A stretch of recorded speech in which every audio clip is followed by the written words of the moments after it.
کہ مجھے نہ یہاں پہ کوئی فیسلٹی موجود نہیں ہے، نہ ایئر کنڈیشن ہے جو کہ ایک سابقہ وزیر اعظم ہے، قانون کے مطابق ایک کلاس ان کا حق ہے،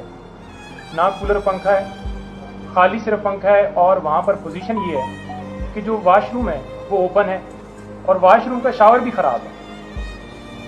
دن کو انہوں نے کہا کہ بہت زیادہ مکھیاں ہوتی ہیں یہاں پر اور رات کو کیڑے ہوتے ہیں۔ رات کو بارش ہوئی ہے اور پانی اس بیرک کے اندر آ گیا،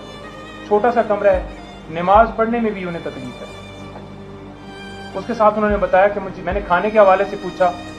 اور انہوں نے بتایا کہ کھانا جو ہے وہ مجھے دال وغیرہ مجھے اس کا کوئی ایشو نہیں ہے۔ میرا صرف ایک میسج ہے کہ یہاں پر دو راستے ہیں، یا آزادی یا غلامی۔ مجھے اگر یہ ڈی کلاس میں بھی رکھ دیں تو مجھے کوئی فرق نہیں پڑتا، میں ڈی کلاس میں بھی رہنے کے لیے تیار ہوں، لیکن کیونکہ تم پوچھ رہے ہو تو میں تمہیں بتا رہا ہوں کہ اس طرح سے مجھے کریں۔ قرآن پاک مجھے پڑھنے کا موقع مل گیا اور میں وہ پڑھ رہا ہوں، عبادت کر رہا ہوں، لیکن ان سے جتنا ہو سکتا ہے